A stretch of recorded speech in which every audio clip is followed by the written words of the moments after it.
Hello, and welcome to this lesson on the electric field arising from a volume charge. In the previous lesson, we took a look at how to calculate the electric field arising from a handful or multiple point charges. If we have a test charge over here, we want to say, well, what is the electric field arising from each of these points? Now in this lesson, what we're going to do is say, let's take a shape, or better yet, let's take a volume, and say, let's fill it with as many point charges as we possibly can. In fact, let's fill it with so many charges that we can't even tell the difference. They're sort of infinitesimally crammed in there, so that the whole thing, instead of a point charge, becomes a volume charge. So how do we calculate all of the charge inside of this volume? Well, first we need a metric called rho sub v, or what's called the volume charge density. And the volume charge density tells us how the charge is distributed throughout the volume.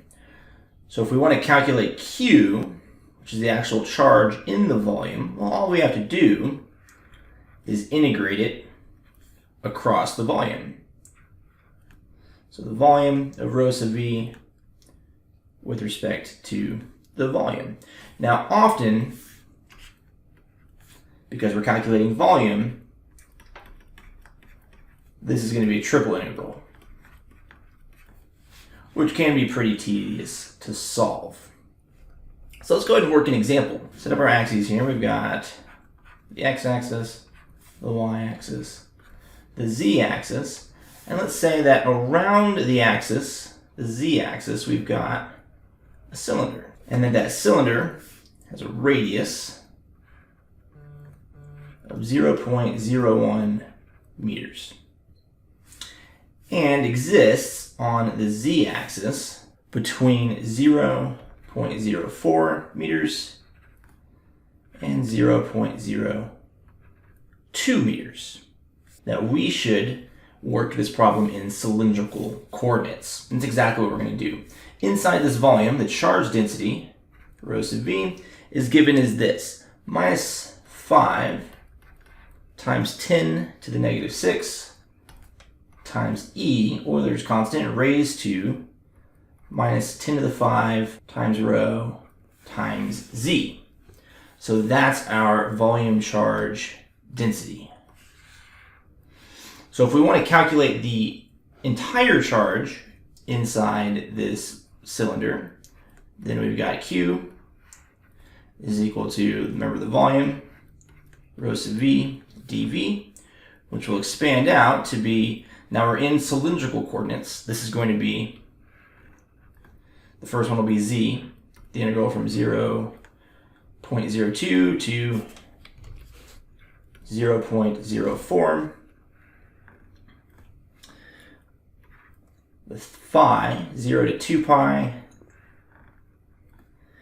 and the rho 0 to 0.01 of minus 5 times 10 to the negative 6 times E to the minus 10 to the 5 rho Z times rho d phi dz. Let's point out something real fast. Where in the heck did that rho come from? It turns out that when we convert an integral from rectangular coordinates to cylindrical coordinates, this is just sort of a byproduct of that conversion. So anytime you're integrating a volume in cylindrical coordinates, you got to make sure and incorporate another rho into the equation.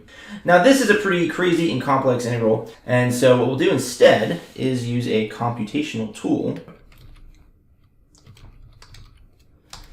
And we'll say, let's solve the integral of minus 5 times 10 raised to the negative 6 times the exponent of minus 10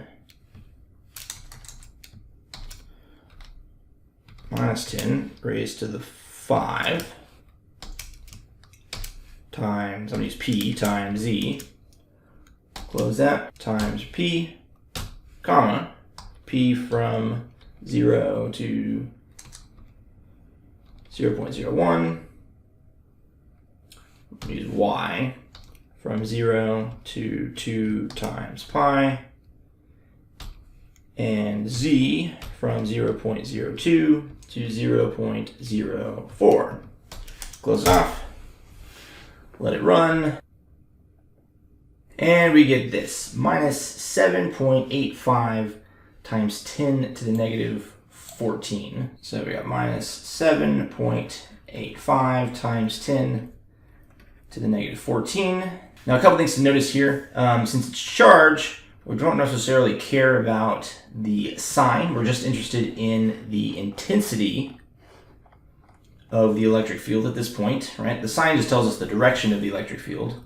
So we'll kind of lose it and say that this is equal to 0.0785 times 10 to the negative 12, or picocoulombs. So there's our calculated electric field. Q is equal to 0.075 picocoulombs inside that cylinder. And as always, if you have any questions, comments, or concerns, please let me know. And if not, I'll see you guys in the next lesson. Thank you.